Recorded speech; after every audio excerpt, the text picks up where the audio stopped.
asks me all the time, compare Bob Shipley and Gordon Wood. Bob Shipley's in pretty high cotton. Bob Shipley in his first 3 years at Brownwood has won 32 ball games. Gordon Wood in his first 3 years at Brownwood won 32 ball games.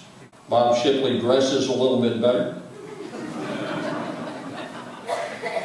No, Bob Shipley dresses a whole lot better. He can tell a better joke, he can sing better. He's a better auctioneer. He can do a morning radio show a lot better.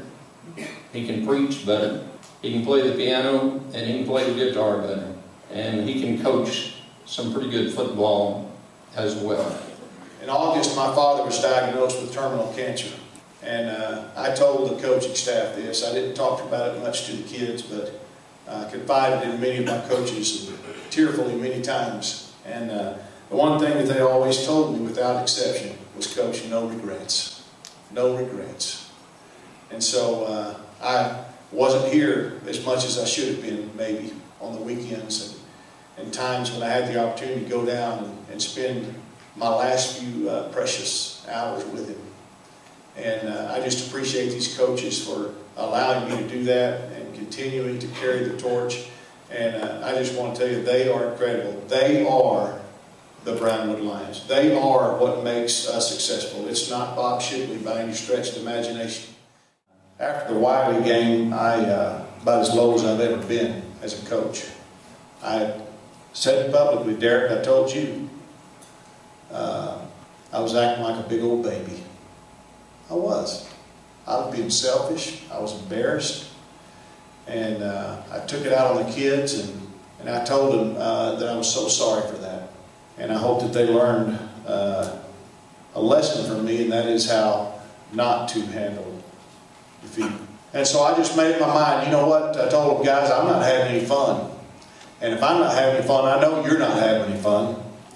And so we're going to stop talking all the time about things that we can't do, and we're going to start talking about and accentuating things that we can do.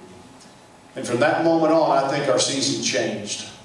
And I know I started having fun.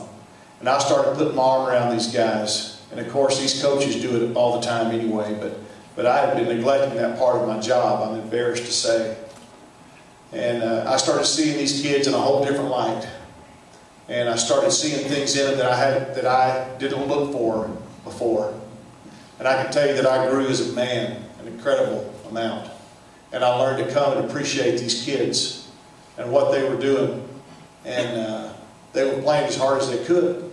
But I don't know that you can play quite as hard as you really can if you're not having fun and not enjoying it. And I tell you what, I just started having fun. I mean, every practice was fun. Every game was fun.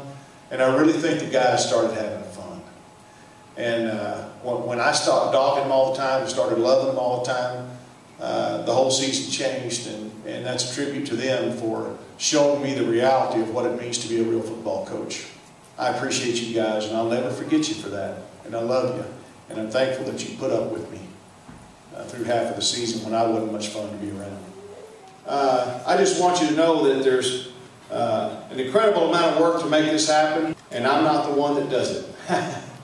Lisa Jaso. And Lisa is an incredible lady. As you know, she and Cookie are dealing with his cancer. And in spite of that, she worked every day from Phoenix, helping us run the athletic department.